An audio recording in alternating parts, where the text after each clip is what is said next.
काय लिहिलं का? Write down. आज का फर्स्ट पॉइंट, टॉपिक का next point, reflection, interference of light, interference of light through इन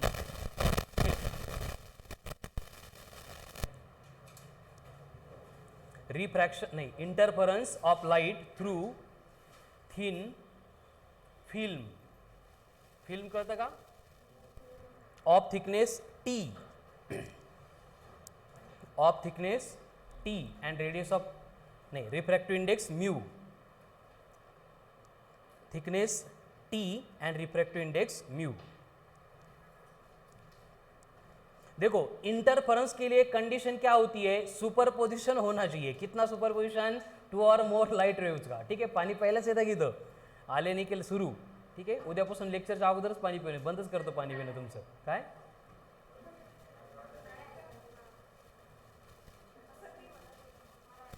ते सलाईन लावून घेतं काय बॅगमधून नळी एखादी. ठीक आहे.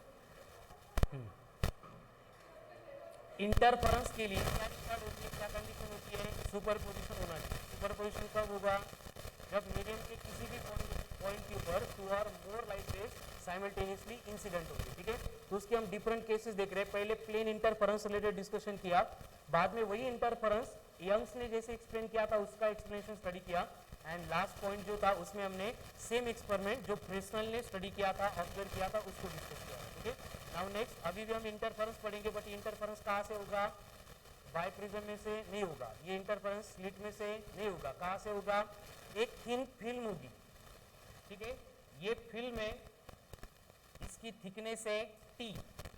अब इसके ऊपर अगर हम कंसीडर करेंगे कि कोई भी एक लाइट इंसिडेंट हो गया, ये इंसिडेंट रेडिएशन है, तो अगर हम यहाँ पे नॉर्मल ड्रॉ करेंगे तो ये बनेगा एंगल आई. आई का मतलब रेडिएशन ने रे बड़ा, एंगल ऑफ इंसिडेंस. ठीक है, आई बनेगा एंगल ऑफ इंसिडेंस.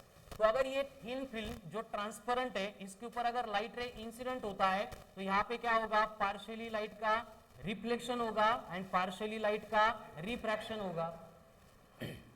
यानी कि ये R1 बनेगा. R1 रिप्रेजेंट्स रिफ्लेक्टेड लाइट रे. ठीक है, उसके बाद में इस पॉइंट के ऊपर ये लाइट रे इंसिडेंट हो गया तो यहाँ पे क्या होगा? अगेन ये भी ट्रांसपेरेंट मीडियम है, तो कुछ लाइट जो है वो रिफ्लेक्ट होके वापस उसी मीडियम में आएगी, एंड कुछ लाइट होगी जिसका क्या होगा? ट्रांसमिशन होगा. क्या होगा? ट्रांसमिशन होगा. एंड इस ट्रांसमिशन में angle of incidence, angle of emergence again क्या रहेंगे? सेम रहेंगे. ठीक है, एंड यहाँ पे जो भी एंगल ऑफ रिफ्रैक्शन है R, ये एंगल ऑफ रिफ्रैक्शन बनेगा R. अगेन ये लाइट रे यहाँ पे इंसिडेंट होने के बाद इसका क्या होगा? फिर से पार्शियली ये लाइट जो है वो रिफ्लेक्ट होके रिफ्रैक्ट होके दूसरे मीडियम में चली जाएगी, मतलब ये R2 बनेगा, एंड इसी लाइट रे का अगेन रिफ्लेक्शन होके ये वापस इसी मीडियम में आएगा, एंड ऐसे चलता रहेगा. समझ में आ रहा है? मतलब क्या हो रहा है? देखो लाइट रे इंसिडेंट हो रहा है, पार्शियली रिफ्लेक्ट हो रहा है, पार्शियली रिफ्रैक्ट हो रहा है. रिफ्रैक्ट होके ये दूसरे सरफेस के ऊपर आने के बाद अगेन इसका रिफ्रैक्शन हो रहा है, रिफ्लेक्शन हो रहा है. इस पॉइंट के ऊपर आने के बाद फिर से रिफ्लेक्शन हो रहा है, फिर से रिफ्रैक्शन हो रहा है, एंड अगेन ये लाइट रे यहाँ से क्या होगा? फिर से ट्रांसमिट होगा. तो ये T1 T2 बनेंगे ट्रांसमिटेड लाइट रे, R1 R2 बनेंगे रिफ्लेक्टेड लाइट रे. समझ में आ रहा है? अभी आपको वेव्स में से एक छोटी सी कंसेप्ट याद होगी कि अगर लाइट रे या फिर वेव है इंसिडेंट होता है रेयर मीडियम में से डेंसर के बाउंड्री के ऊपर, तो रिफ्लेक्ट होने के बाद क्या होता है? वहां पे फेज चेंज ऑकर होता है. कितना फेज चेंज ऑकर होता है? पाई.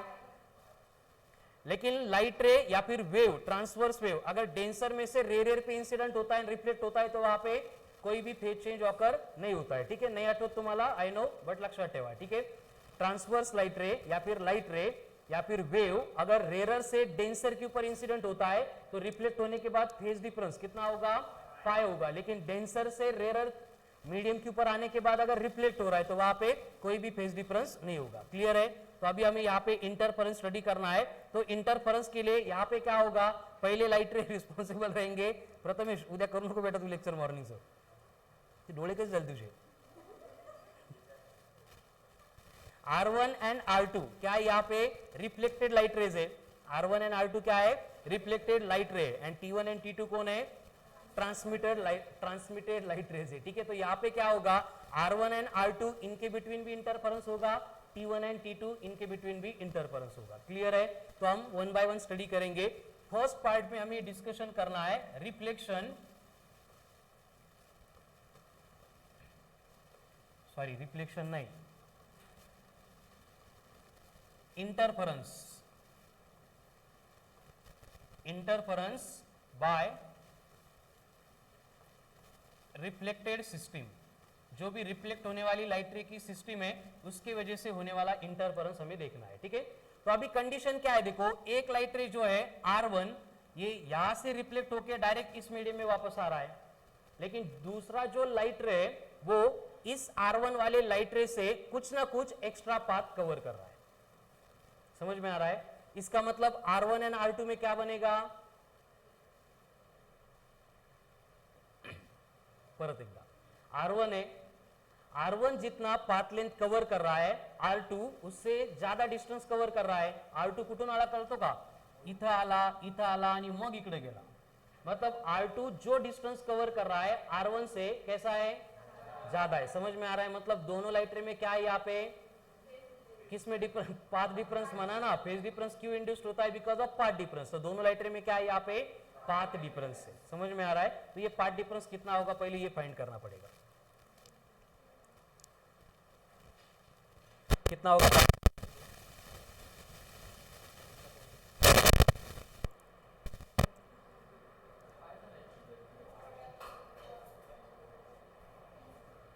पाय फेज मध्ये असतं, पाथ मध्ये नाही। बरं ठीक आहे,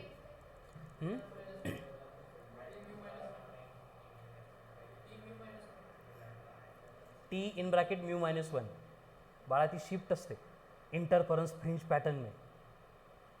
देखो यहां पे जो पार्ट डिफरेंस होगा डेल्टा एक्स ये रहेगा twice of mu t into cos of r. आता हे कसं आलं, थोडा लावा बरं डोकं। हो तर सांग मग,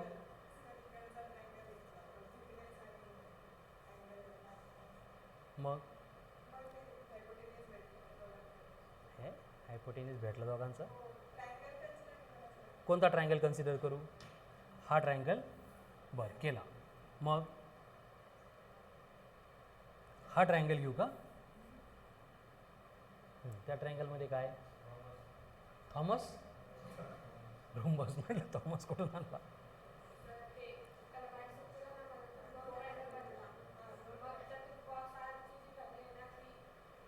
काही फेकू नको लावन बाळानं डोकं लावन थोड़स। ऑप्टिकल पाथ मालूम है, म्यू टी, समझ में आ रहा है? तो नीचे जाते टाइम म्यू टी, ऊपर आते time mu t to mu t. समझ में आ रहा है? लेकिन ये म्यू टी कब होता, अगर वो स्ट्रेट लाइन पे जाता, नॉर्मली आता तो, लेकिन वो नॉर्मली जा रहा है क्या, नहीं जा रहा है। तो यहाँ पे एंगल बनेगा आर, ये डिस्टेंस कितना है, म्यू टाइम्स ऑफ टी है, हमें हाइपोटेन्यूस चाहिए, तो क्या करना पड़ेगा, cos r equals to, very good. तो यहाँ पे जो डिस्टेंस बनेगा लाइट का कितना बनेगा, mu t times of cos r. तो आते time mu t times of cos r, जाते time mu t times of cos r, कितना हो गया, 2 mu t cos of r. ये हो गया path difference between two light rays. समझ में आ रहा है? उसके साथ में एडिशनल कंडीशन क्या होगी, देखो जो R1 है वो रेरर से आके डेंसर के ऊपर इंसिडेंट होके फिर रिफ्लेक्ट हुआ है। जो R2 है वो डेंसर में से आके रेरर के ऊपर इंसिडेंट होके फिर ऊपर जा रहा है। रिफ्लेक्शन इथं कंसिडर करणार आहे आपण, त्याचं इथं नाही। इसका मतलब दोनों में क्या होगा, फेज डिफरेंस ऑफ, कुठून आला पाय, आता सांगितलं होतं, रेरर मीडियम से डेंसर के ऊपर इंसिडेंट होके रिफ्लेक्ट हो रहा है तो पाई, और इसमें कुछ भी नहीं होगा, तो पाई इतना फेज डिफरेंस होगा। एंड पाई फेज डिफरेंस है तो पार्ट डिफरेंस कितना होता है करस्पॉन्डिंग,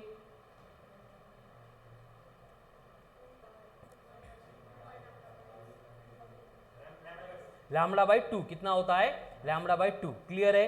तो इसका मतलब ये 2 म्यू टी कॉस आर ये वाला पार्ट डिफरेंस एंड और एक additional path difference that is lambda by 2, ऐसे दो पार्ट डिफरेंस रहेंगे between two interfering light rays. समझ में आ गया? तो नेट पार्ट डिफरेंस कितना बनेगा, twice of mu t cos of r minus lambda by 2, ये बनेगा path difference between two interfering light rays of reflected system. माइनस क्यों किया,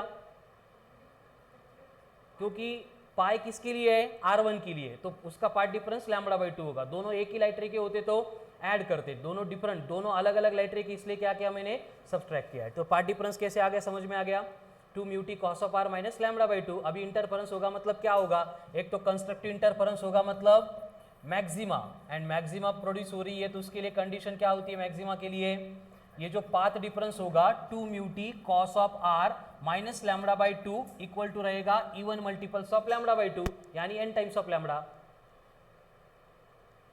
ठीक है, अब इसको सिंप्लीफाई करेंगे तो क्या बनेगा, माइनस λ/2 उधर जाएगा तो अरे प्लस λ/2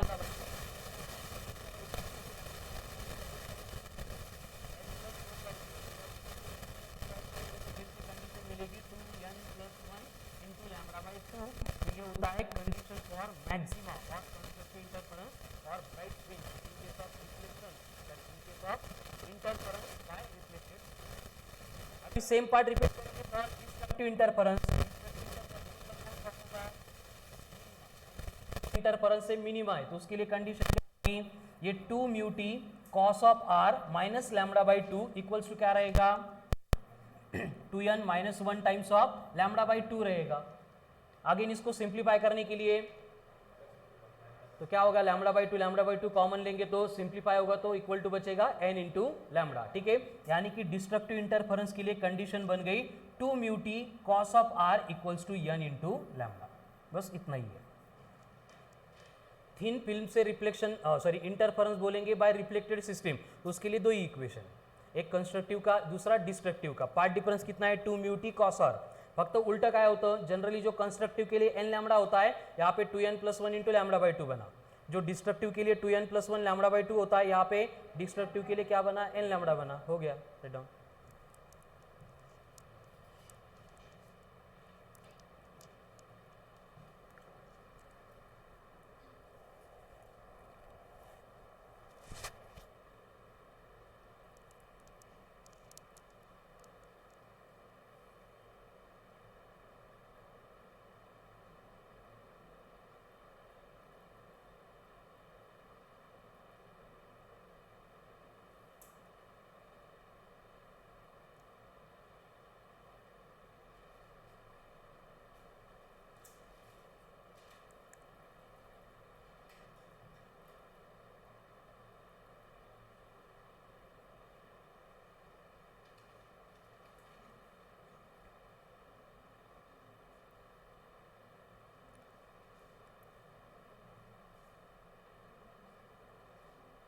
चलो फिनिश्ड।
करायला पाहिजे फक्त। चलो फिनिश। नेक्स्ट, अभी रिफ्लेक्टेड सिस्टम हो गई, बाद में कौन आएगा, interference.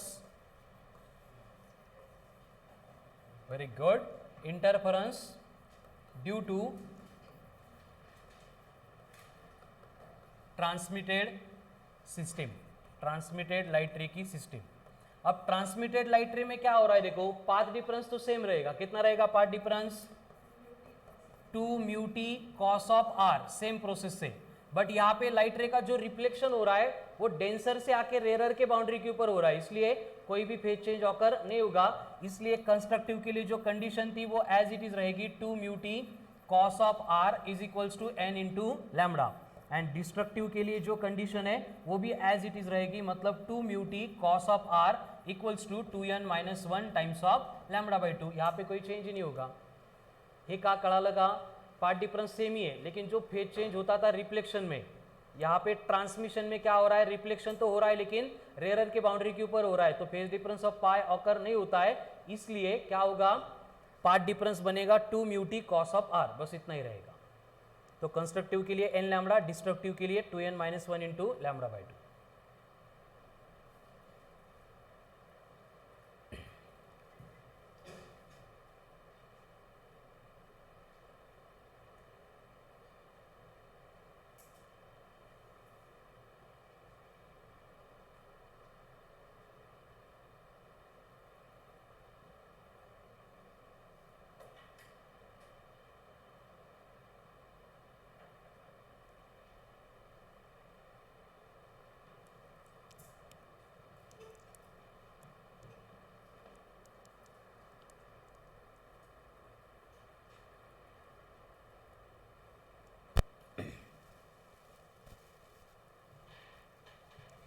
Next,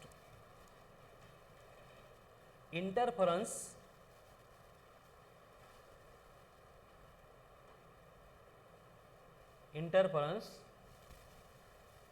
due to thin films of multiple medium. Interference due to thin films of multiple medium.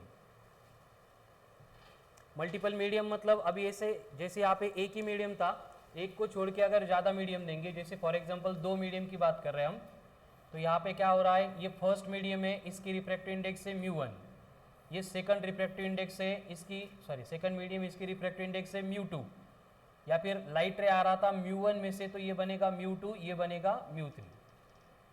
तो यहाँ पे भी क्या होगा, देखो जब लाइट रे इंसिडेंट होगा कहाँ पे, μ2 एंड μ3 के बाउंड्री के ऊपर, तो कुछ लाइट होगा जो यहाँ पे इंसिडेंट होने के बाद यही से रिफ्लेक्ट होके वापस जाएगा, कोई लाइट रे होगा जो यहाँ से रिफ्रैक्ट होके यहाँ तक आएगा एंड इस बाउंड्री से रिफ्लेक्ट होके वापस जाएगा। तो अब जो इंटरफेरेंस होगा ये 2 रिफ्लेक्टेड लाइट रे में होने वाला है। क्लियर? अब इसमें 3 पॉसिबल केसेस है, कौन सी? फर्स्ट केस में अगर μ1 ग्रेटर देन μ2 ग्रेटर देन μ3 है, तो इसका मतलब क्या होगा, जो फर्स्ट लाइट रे फर्स्ट बाउंड्री से इंसिडेंट होके वापस जा रहा है, तो वो डेंसर में से आके रेयर के बाउंड्री के ऊपर इंसिडेंट होके रिफ्लेक्ट हो रहा है, इसका मतलब फेज डिफरेंस कितना होगा, 0। वेरी गुड, कड़ाले म्हणजे, ठीक है। उसके बाद में जो सेकंड बाउंड्री के ऊपर आके इंसिडेंट होगा, अगेन μ3 μ2 से कम है, इसका मतलब क्या होगा, ये भी इंसिडेंट होके रिफ्लेक्ट होके वापस जाएगा, मतलब डेंसर में से रेयर से वापस जा रहा है, मतलब फेज डिफरेंस कितना होगा, 0 होगा। इसलिए यहाँ पे इन दोनों में जो भी पाथ डिफरेंस रहेगा वो रहेगा twice of μ2 by μ1 times of t. General mu into t होता है ना, तो आते टाइम μt, जाते time μt plus μt 2 μt, बस यहाँ पे म्यू लेते टाइम 2 मीडियम का रिलेटेड लेते, इसलिए μ2 बाय μ1, ठीक है। सेकंड केस में क्या होगा, अगर यहाँ पे μ3 ग्रेटर देन μ2 ग्रेटर देन μ1, ये कंडीशन हमने मेंटेन की, तो क्या होगा, फर्स्ट लाइट रे फर्स्ट बाउंड्री के ऊपर रिफ्लेक्ट होके वापस जाएगा, तो क्या होगा, पाई इतना फेज डिफरेंस ऑकर होगा, क्योंकि डेंसर से रिफ्लेक्ट हो रहा है। देन सेम लाइट रे जब सेकंड बाउंड्री से रिफ्लेक्ट होके वापस जाएगा, अगेन वहां पे phase difference of pi occur होगा, तो इसका भी पाई इसका भी पाई, मतलब इसका भी पार्ट डिफरेंस लैम्बडा बाई 2, उसका भी पार्ट डिफरेंस लैम्बडा बाई 2, यानी पार्ट डिफरेंस लेंगे तो लैम्बडा बाई 2 फिर से कैंसिल हो जाएंगे, यानी कि दोनों लाइट रे के बिटवीन फिर से जो पाथ डिफरेंस रहेगा वो बनेगा twice of μ2 by μ1 times of T.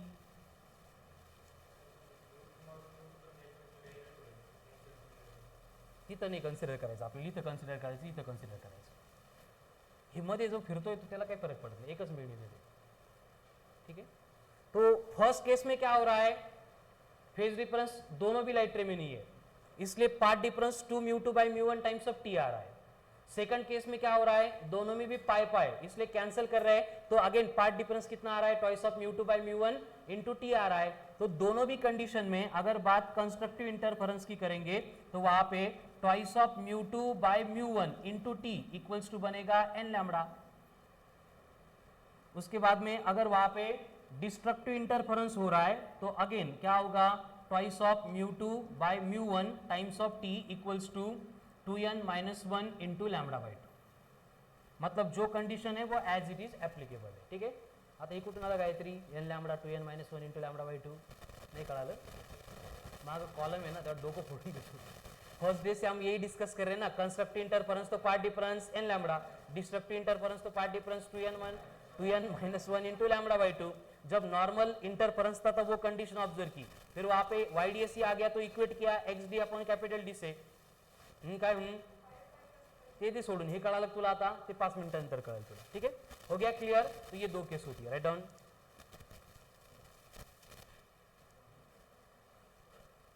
तसं नाही, तिला ऑटोमॅटिक कळतं बेटा, प्रोग्रामिंग स्लो केली विषय, पहिले ती 10वी पर्यंत खूप हुशार होती, माहिती 8वीला असताना आहे ना तिने 11-12 प्रिपरेशन सुरू केलं, तिने घाबरले, घरच्यांना वाटलं 2-3 वर्षात इंजिनियर होऊन फॉरेनला निघून जाईल जॉबला, म्हणून त्यांनी प्रोग्रामिंग स्लो करून घेतली। बोल,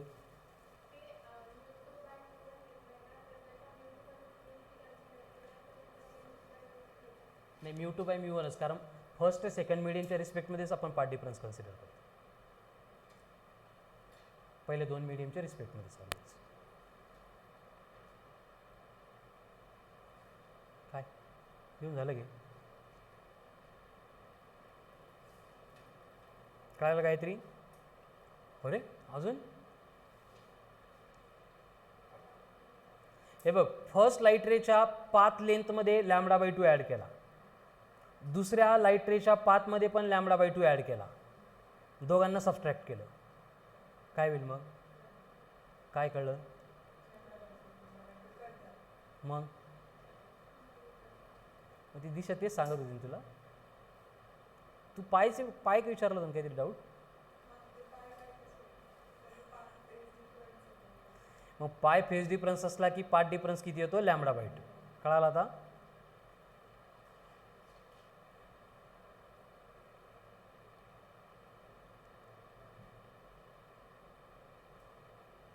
तू उन्हात जास्त फिरते का? नाही, काय असतं ना, न्यूरॉन असतात ना ब्रेनमधले, उन्हामध्ये फिरल्यामुळे ना त्यांचा काय म्हणतो आपण, पार्शल जे काही न्यूरॉन असतो ना, पार्शल न्यूरॉन लॉस होत असतो, त्यामुळे मधल्या लिंक ब्रेक होतात, म्हणजे हे आठवतंय ते आठवतंय पण मधलंच लिंक लागत नाही, उन्हात कमी फिरत जा बेटा, म्हणून AC करत असते का तू? म्हणजे न्यूरॉन रिजनरेट होत नाही माहिती ना बॉडीमध्ये, का होतात? एकदा गेले गेले, सांभाळून ठेव न्यूरॉनला। चलो नेक्स्ट,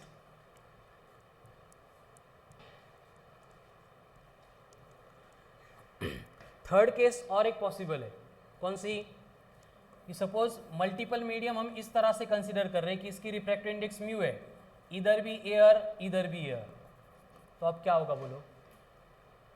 एक लाइट रे पहले जैसा यहाँ पे आके इंसिडेंट होगा, यहीं से रिफ्लेक्ट होगा, दूसरा यहाँ पे आके फिर यहाँ से रिफ्लेक्ट होगा, एंड इन दोनों में इंटरफेरेंस होने वाला है, ये कंडीशन सेम है, बस अभी फेज चेंज के अकॉर्डिंग क्या क्या होगा क्या क्या नहीं होगा वो बोलो।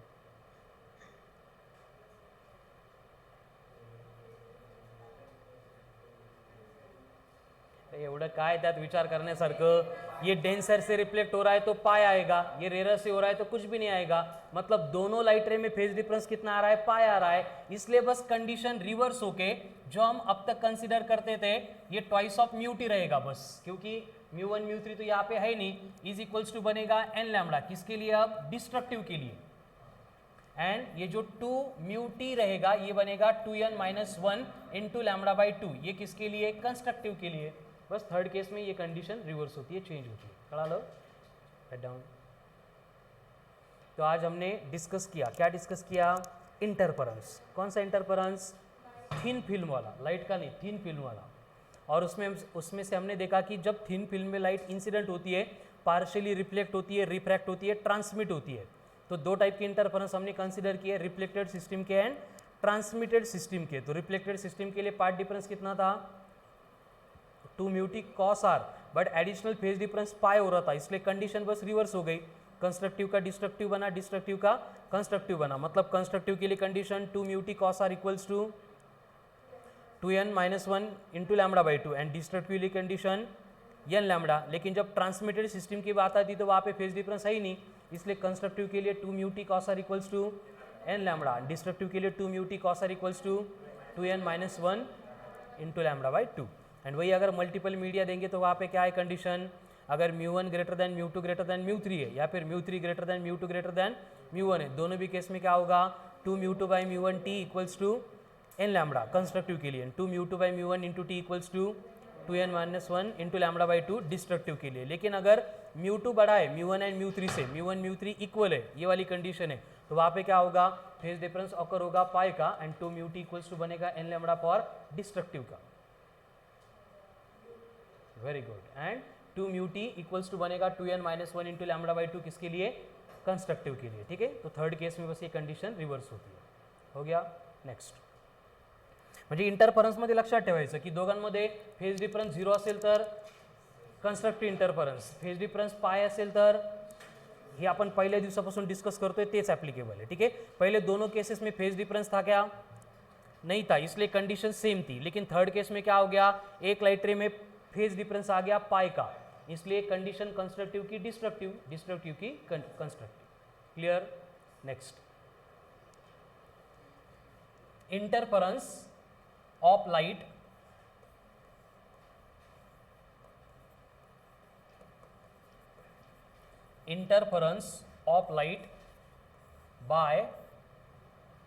Bye Lloyd's mirror. माहिती तुम्हाला लॉयड्स मिरर क्या था, उसमें वर्चुअल सोर्सेस दोन, एकच वर्चुअल सोर्स एक रियल सोर्स, क्या था एक मिरर, मिरर के सामने स्क्रीन, यहाँ पे लाइट का सोर्स प्लेस करेंगे S1, तो लाइट रे इंसिडेंट होगा एंड यहाँ से रिफ्लेक्ट होके एक पॉइंट रहेगा कोई भी P, इसके ऊपर इंटरफेरेंस के लिए एक लाइट डायरेक्टली निकलेगी फ्रॉम सोर्स पवन एंड दूसरी लाइट रिफ्लेक्ट होके इंसिडेंट होगी एट पॉइंट P। ठीक है, तो इन दोनों में जो पार्ट डिफरेंस है उसके लिए हमें ये दूसरा वर्चुअल सोर्स यहाँ पे ड्रॉ करना पड़ेगा S2। तो पार्ट डिफरेंस कितना बनेगा S2P माइनस S1P, तो इक्वल टू बनता है n lambda, S2P minus S1P equal to बनेगा 2n-1 इंटू लैम्बडा बाई 2। ये किसके लिए होगा, ये किसके लिए होगा, बोलो बोलो, कौन सा कंस्ट्रक्टिव कौन सा डिस्ट्रक्टिव का। अगर फेज डिफरेंस 0 रहेगा तो कंस्ट्रक्टिव का n लैम्बडा, डिस्ट्रक्टिव का 2n-1 इंटू लैम्बडा बाई 2। लेकिन फेज डिफरेंस अगर पाई आ गया तो कंस्ट्रक्टिव का 2n-1 into lambda by 2, destructive का n लैम्बडा। तो बोलो n लैम्बडा किसका होगा, कंस्ट्रक्टिव या डिस्ट्रक्टिव, कंस्ट्रक्टिव, क्योंकि फेज डिफरेंस आने का कोई कंडीशन नहीं है, चांसेस नहीं है। अरे बटाटे भरले का डोक्यात तुमच्या, एक लाइट रे डायरेक्ट आ रहा है, दूसरा इंसिडेंट होके रिफ्लेक्ट होके वापस जा रहा है ना फ्रॉम डेंसर मीडियम, तो वहां पे फेज डिफरेंस कितना ऑकर होगा दूसरे की पाथ में पाई, तो इंसिडेंट होने वाले लाइट रे में क्या है पाई इतना फेज डिफरेंस है ना, तो कंडीशन रिवर्स हो जाएगी, चांसेस नहीं बने, तो ये बनेगा डिस्ट्रक्टिव इंटरफेरेंस, ये बनेगा कंस्ट्रक्टिव इंटरफेरेंस। लाइट लगता है कि नहीं अजून, कब कंस्ट्रक्टिव कब डिस्ट्रक्टिव कंडीशन चेंज हो रही है पवन, नहीं n लैम्बडा कंस्ट्रक्टिव साठी है, बरोबर है, पण हे कधी जेव्हा दो लाइट इंटरफेरी कर रहे हैं और उनका फेज डिफरेंस 0 है, 2 पाए 4 पाए पोपटपंची फक्त है की नाही, पाठ करायला तर क्रॉस पे क्रॉस ट्रॉप पे trough, phase difference 0 2 pi even multiples of pi, आणि अप्लाय करायचं आल्यानंतर तुम्हीच म्हटले होते, हे लिहून घेतलंय की नाही बरं, 10 वेळा प्रोनाउंस केलंय की नाही, तेच अप्लाई करतोय ना अपन। फेज डिफरेंस कितना आ रहा है, इसकी वजह से क्या होगा, जहां पे कंस्ट्रक्टिव हो रहा था वहां पे डिस्ट्रक्टिव होगा, जहां पे डिस्ट्रक्टिव हो रहा था वहां पे कंस्ट्रक्टिव होगा, मतलब उनके डिस्टेंसेस इंटरचेंज हो जाएंगे। कड़ा लगा पवन, कहोच परत फ्रॉम स्टार्ट। पहले हमने क्या किया, थिन फिल्म ली थी, याद है, याद है, यहां पे ये रिफ्लेक्टेड सिस्टम है R1, अब ये लाइट रे इंसिडेंट होके रिफ्लेक्ट होके जा रहा था फ्रॉम डेंसर मीडियम, इसलिए इसका जो फेज डिफरेंस से पाई आएगा, मतलब corresponding lambda by 2 path difference maintain होगा यहाँ पे। दूसरा लाइट रे यहाँ पे आके फिर यहाँ पे आके फिर ऐसे आ रहा था, तो इसने क्या किया, twice of mu t cos of r, इतना एक्स्ट्रा का पाथ कवर किया। मतलब फेज की बात बाजू में रखेंगे तो दोनों में पार्ट डिफरेंस कितना हो गया, 2 mu t cos of r, लेकिन दोनों लाइट रे में फेज डिफरेंस पाई था, इसलिए जहां पे कंस्ट्रक्टिव था वहां पे डिस्ट्रक्टिव जाएगा, इसलिए हम लिखेंगे 2 mu t cos of r equals to n lambda for destructive interference. 2 mu t cos of r equals to 2n minus 1 into lambda by 2, किसके लिए, फॉर कंस्ट्रक्टिव इंटरफरन्स। फक्त हे येतं कसं, इथं मी एक्सप्लेन करण्यासाठी 2 mu t cos r minus lambda by 2 घेतलं होतं, हो कळालं का। वही केस जब हमने ट्रांसमिटेड लाइट रे के लिए देखी, तो ये लाइट रे ट्रांसमिट हो गया T1, ये अगेन यहाँ पे इंसिडेंट होके रिफ्लेक्ट होके वापस गया, ये ट्रांसमिट हो गया यहाँ पे T2, तो ये दोनों T1 T2 जो है वो डेंसर से रेरर पे रिफ्लेक्ट हो रहे थे, इसलिए दोनों में भी फेज डिफरेंस पाई ऑकर नहीं होगा। इसके लिए कंडीशन जो कंस्ट्रक्टिव के लिए थी कौन सी थी, path difference equals to n lambda, वही रहेगी फॉर कंस्ट्रक्टिव इंटरफेरेंस। एंड जो डिस्ट्रक्टिव के लिए थी क्या थी, 2 म्यू टी, मतलब path difference equals to 2n minus 1 into lambda by 2, ये बनेगी फॉर डिस्ट्रक्टिव इंटरफेरेंस। म्हणजे फेज डिफरेंस जर 0 असेल तर कंस्ट्रक्टिव का कंस्ट्रक्टिव, डिस्ट्रक्टिव का डिस्ट्रक्टिव, फेज डिफरेंस अगर पाए होगा तो कंस्ट्रक्टिव का डिस्ट्रक्टिव, डिस्ट्रक्टिव का कंस्ट्रक्टिव। असं लेक्चर करून काय उपयोग नाही बेटा, आपलं लागेल, सवय लागेल 2-4 दिवसामध्ये। हो गया क्लियर। अब ये इनको इक्वेट क्यों कर रहा हूं मैं, समझ में आ रहा है क्या, क्यों सांगा गायत्री, कारण आपलं ठरलंय काय, कंस्ट्रक्टिव इंटरफेरेंस होता है तो पार्ट डिफरेंस होता है even multiples of lambda by 2, यानी 2n इंटू लैम्बडा बाई 2, उसमें 2 कट होके n लैम्बडा बचता है। अगर डिस्ट्रक्टिव इंटरफेरेंस होता है तो वहां पे पार्ट डिफरेंस होता है 2n मायनस 1 इंटू, म्हणून आपण प्रत्येक केसमध्ये पार्ट डिफरेंस काढतो आणि या कंडिशन सोबत इक्वेट करतो। जैसे YDAC में पार्ट डिफरेंस क्या था, XD upon capital D, very good. तो वहां पे भी कंस्ट्रक्टिव के लिए हमने क्या किया था, XD upon capital D equals to n lambda किया था, और फिर लिखा था कि nth point will be bright if उसका distance n lambda capital D upon small d है। तो फिर से अगर वो डिस्ट्रक्टिव होता तो उसका डिस्टेंस कितना बनेगा, XD upon capital D equals to 2n minus 1 into lambda by 2, तेच करतोय ना आपण, फक्त तिकडे YDAC मध्ये formula XD upon capital D था, यहाँ पे थिन लेंस में 2 म्यू टी कॉस आर आ रहा है, यहाँ पे फेज डिफरेंस था इसलिए कंस्ट्रक्टिव का डिस्ट्रक्टिव, डिस्ट्रक्टिव का कंस्ट्रक्टिव, पार्ट डिफरेंस इंटरचेंज हो गया का, कारण पॉइंट की पोजीशन बदली ना, फेज डिफरेंस 0 था तो यहाँ पे ब्राइट पॉइंट फॉर्म हो रहा था, लेकिन यहाँ पे फेज डिफरेंस अगर पाई आ गया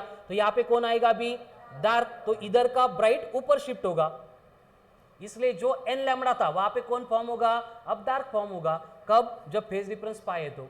लेकिन ट्रांसमिटेड सिस्टम में कोई फेज डिफरेंस है ही नहीं, इसलिए 2 mu t cos r equals to n lambda पे ब्राइट पॉइंट रहेगा, 2 mu t cos r equals to 2n minus 1 lambda by 2 पे डार्क पॉइंट रहेगा।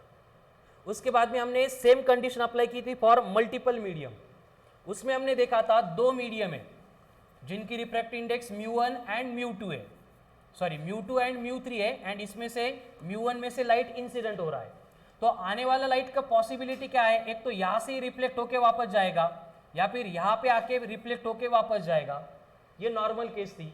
फिर हमने देखा कि हमने जो एडजस्टमेंट की है वो इस तरह से μ1 ग्रेटर देन μ2 ग्रेटर देन μ3, याचा अर्थ काय होतो, ये डेंसर, ये रेरर, समझ में आ रहा है। तो लाइट रे अगर यहां से रिफ्लेक्ट होके वापस जा रहा है तो डेंसर से रेरर पे रिफ्लेक्ट हो रहा है, मतलब फेज डिफरेंस नहीं होगा, कळालं ना, फर्स्ट लाइट रे के लिए।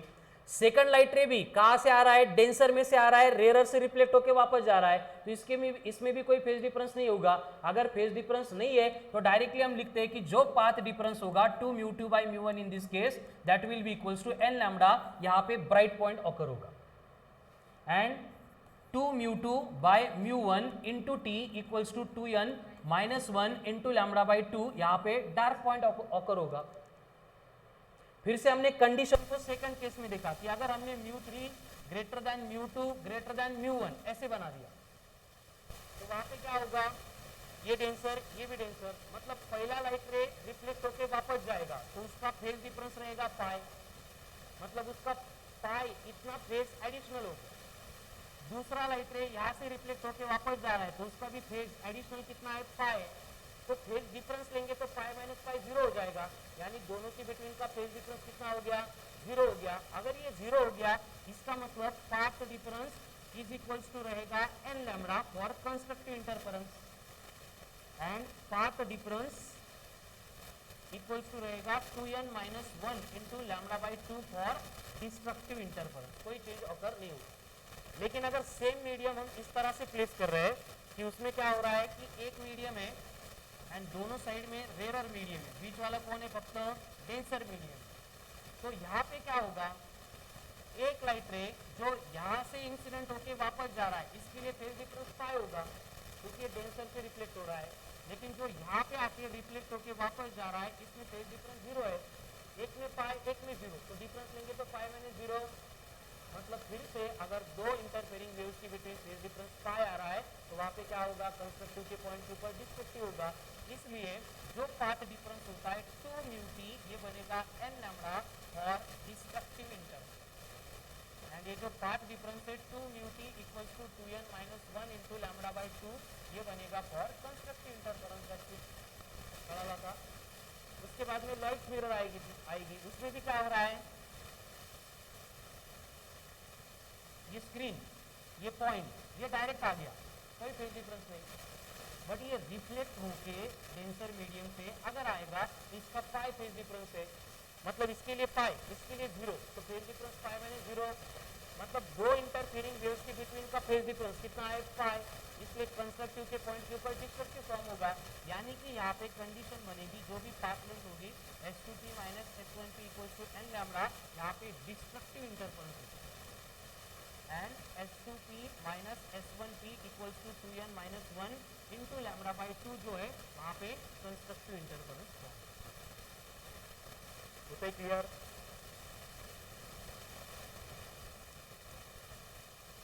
सवाल वहाँ का सब रिपीट कर लो।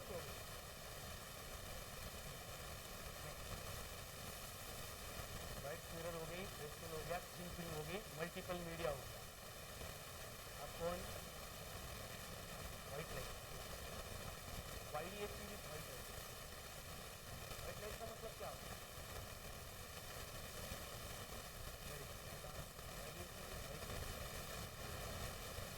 क्या होता है YDSP with white light, first point लिखो,